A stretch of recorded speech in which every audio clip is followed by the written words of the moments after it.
he had, been introduced to drugs, I think even by his parents, to be honest, and like just friends. And so when I was around them, I became curious. I'm like, they were talking about acid and LSD, and I said, I want to try this. You guys are making it sound fun. You guys are making it sound like it's a cool thing to do, and no one had a negative experience. And so we made the decision to all go to Huntington Beach, California, and then that's where we took the acid. We actually took it before, but we were waiting for it to kick in.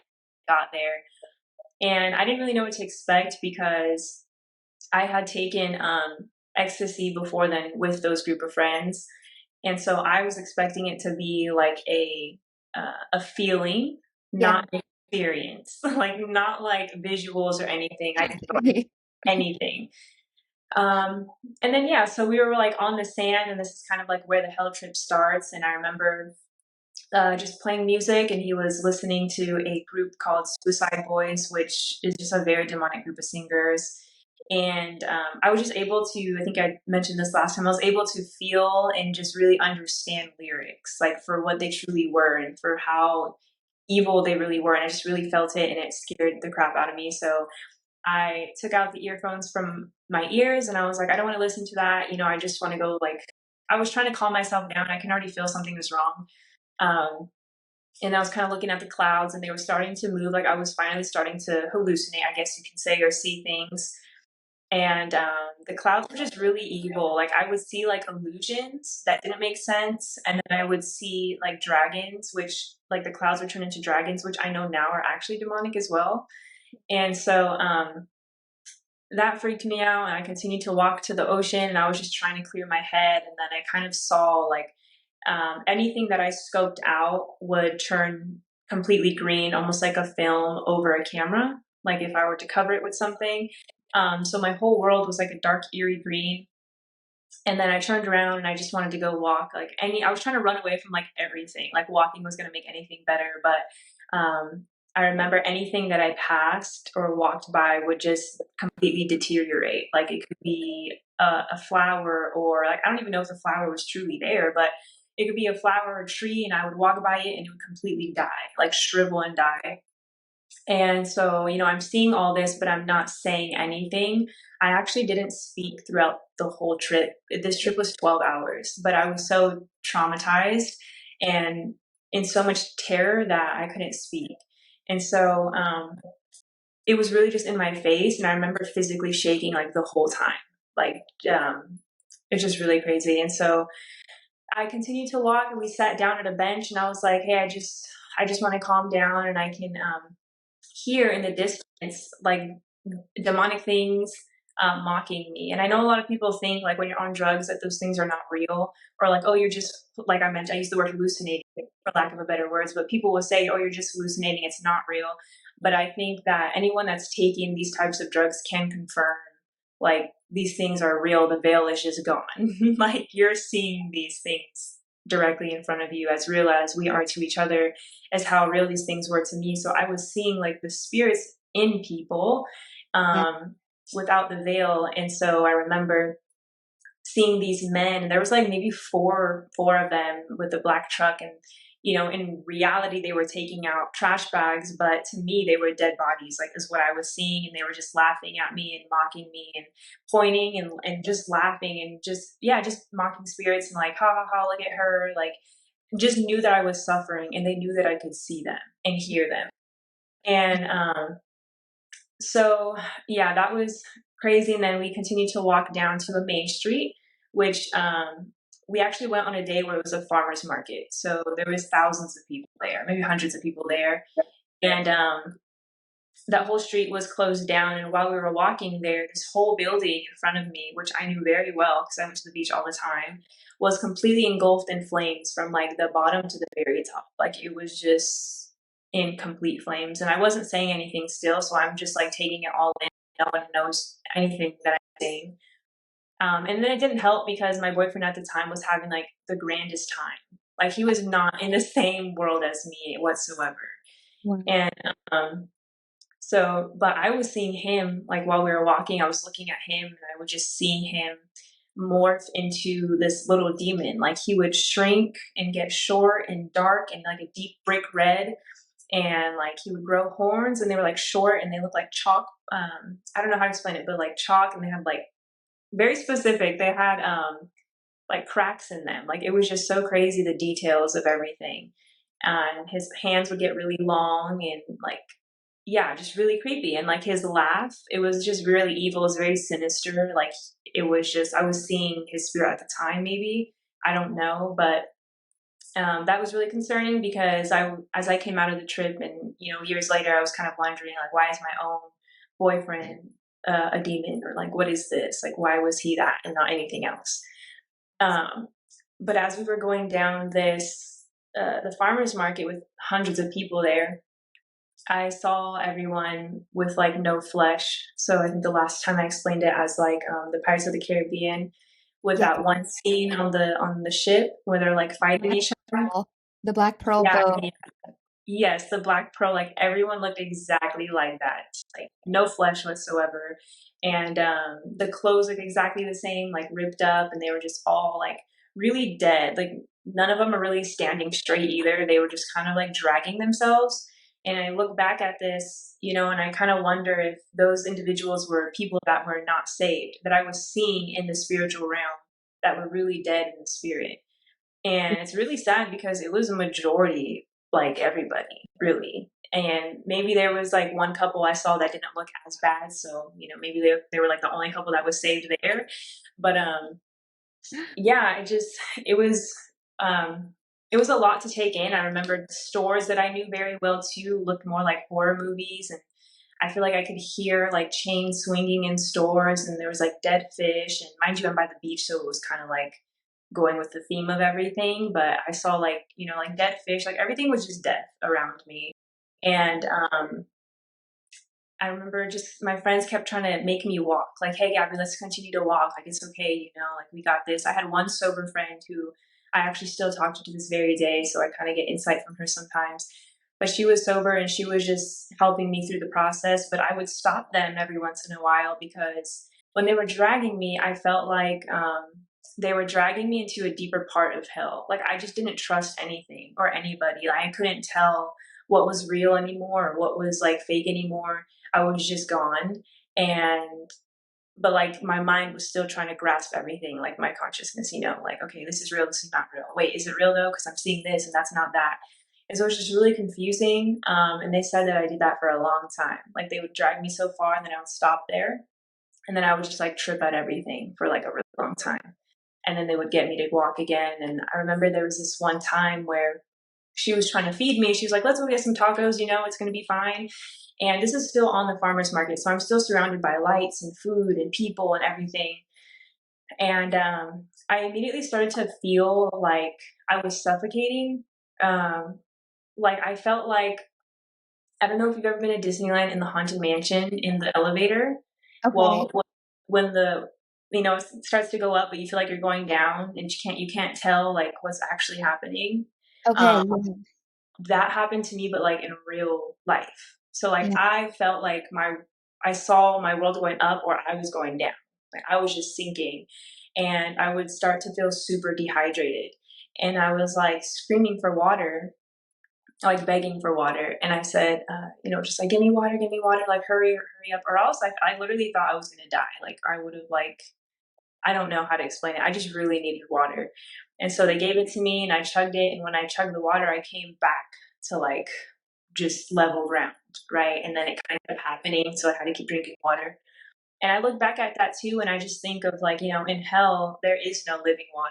Like there is no, uh, like where people are going to crave that all the, for eternity. They're going to crave what Jesus always tried to give them.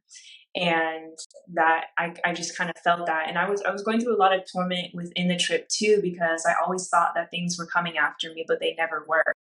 Um, like I thought a car was coming from another side of like a crossroad, and I thought it was trying to kill me, and I saw it and I felt the fear of a car coming to run me over, but nothing happened, and then it would like be gone. Yeah. So Like I was the just like, paranoia and like fear and like the yeah, restlessness of hell. yes, literally. Like it's just one thing after another. Like you can't even grasp like anything. It's just happening constantly. Yeah. And And then not even that, but being thirsty and being like everything, and just never getting, yeah, any type of rest. Because if I tried to close my eyes, you're still going to see everything. So there was like no escape from what I was seeing. Like closing Mhm. my eyes was probably more scarier than having them open. And so, yeah, eventually they got me into the car, and I was just terrified of every noise, anything. I remember my ex had a dog at the time, and he just looked like a complete beast. Like I was terrified of this dog. And yeah, finally we got into the house, and I had actually two sober friends there that were in the bathroom with me. And I remember that I couldn't actually speak. Like it was so hard. And even if I wanted to, they were trying to ask me questions, and they were like, "Hey, Gabby, are you okay? Like, what'd you see? Like, what the heck is going on?" Because at this point, it's been hours. Like, I can't even imagine what they were seeing at that point, looking at me. But I was trying to speak, and it felt like something was holding my mouth completely shut. Like it was a workout to try to open my mouth. And I mean, I know there's like mute spirits, right? And deaf spirits. And I know the enemy tries to keep our mouth closed for a lot of things, but like my voice was just trying to be like taken away from me. I almost think of like the Little Mermaid in a way where, the witch or the enemy steals her voice, doesn't want her to speak and do all these things. So Okay. that's kind of like how it was for me. Like it was such a workout, and it was like you had to pry my mouth open to get words out. Yeah. So I was able to tell them like I went to hell, but that's all I could say. And then my mouth was like shut again. Like it was crazy. And so I was starting to come back down, like into like out of this spiritual world, 12 hours later. And I was laying next to my boyfriend, and I couldn't talk, and I was just texting him. Like he was next to me, and I was like, that was the worst thing ever. Like show him, he would like type back to me, right? But after that, I just like, I mean, I didn't really talk about it. I actually never saw those people again. Like life was just like, I think after that experience, maybe people were just really freaked out. I don't really know. I never talked to them again, like certain people, Yeah. but it was kind of just okay. Like that's it. Like summer's over at this point. Like we're just not gonna. So I just went through a lot of PTSD, but to me, in spiritual terms, is demonic torment like crazy. I continued to go through that torment for a year and a half, almost 2 years, and um, Were you it still with was the boyfriend at that point? yeah, still with him because this was in the beginning of our relationship. So like, it was he saw me go through these like panic attacks in the middle of my sleep, like waking up almost look like I'm waking up from the dead, just like a movie, and like Mm. hyperventilating and telling him like I'm gonna die, like I'm dying. Like that's all I could say. There was no other way to explain my panic attacks or my anxiety. The crazy thing is the thing that started it, I knew it was the drugs, but the thought or the torment that started it was actually the fear of death. And it was constantly like, I would always think about death, not because I wanted to die, but I would always just think about like, well, where am I? Like, what happens when you die? Or like, am I going to know that I'm dead? Or is it going to be, I would just go in loops, and like, I would feel myself falling into these thoughts. And before it was too late, I would end up with like in a complete full blown out panic attack. And so it was always that cycle. Um, and then later when I was saved, I just thought it was so crazy because I didn't know fear of death was like a normal, well, not normal, but a lot of people have the fear of death because they don't know Christ. I didn't know that. So like I was reading the Bible, one of the days, and I remember God saying how he freed us from the fear of death. And I was just like, oh my gosh, I didn't even know that was a thing. Like that's so crazy. Yeah, it's like So now that isn't even like as a Christian, you can't really relate to that anymore. Like I do know people who still have that fear, and I yeah, tell them, when you know where you're going afterwards, it's like you don't have that fear. Of course, it's a little unknown, yeah. but peace in it. Man, Gabby, like that's so crazy. Just that overall experience, how long that lasted, and just how real it was. I think you said a really important thing too. If people will say like, "Oh, well, you were just on drugs, like this was a hallucinogenic experience," but no, like these psychedelic drugs, they really do like rip the veil. Yeah. They rip the veil and you can see exactly like, yeah, there's the physical component of the drugs, but there's the very real spiritual component of what you're seeing and experiencing. So Yeah. I'm curious now, like being on the other side of that. I think you mentioned this last time, so I want to ask you about it. Why do you think God showed you what he showed you in that? Yeah, I don't know. I feel like there could be multiple things. Like later on, when I was saved, I would have like pastors and random people come up to me and ask me if I was a prophet and a seer. And I had no idea what those things were. And I was, I don't know what that is. Like, but they would always ask me. And then finally, I remember I got called up in front of a church one day, and this man prophesied over me that I had like the ability to see in the spirit, and he called it like the seer anointing, right? And so I was just like, okay, I mean, that makes a lot of sense if I've always had that. I've always remembered too, when I was a child, I would always see, like with my naked eye, spiritual things as a kid, like being 5 years old and seeing, I remember seeing death, like the Green Reaper. I remember seeing it like clear as day in one of my homes. And my grandma said, she's like, you would always come to me and telling me that you used to see things. So I don't necessarily, I think one, because of the gift that God has given me was already there, and like that just kind of perverted it right through the drug. And then maybe also just showing me, yeah, like this is real, maybe to warn people. Like I didn't even experience hell to like the first degree, you know, so I can't even imagine hell at its fullest, or Yeah. even at the second degree. Like I'm good, like that was enough for me, you know. So and then yeah, just realizing like, hey, this the torment is real, demons are real, and the confusion that people have, or like the spiritual death that they feel is real, and that, you know, people are thirsty for something greater and they don't even know what that is, and they're going to thirst forever until they have living water, who is Jesus. And like I think about this because looking back, I always tell my friends, and I try to be as real as possible. I'm like, I would have never thought that I would be speaking like this or telling you these things, because I was the person that didn't care. Like I'm living my life, I'm doing the drugs, I'm, you know, fornicating, all these things. Like no one, you know, cursing. I was terrible. Like my mouth was so ugly. And I think it's just, yeah, I think it's just to warn people, and obviously to show people that God is real. Coming into that later, but how he encountered me, but and also just showing me, you know, maybe trying to open my eyes as to where I was going to go, Mm. you know, which I Boyfriend didn't. colors.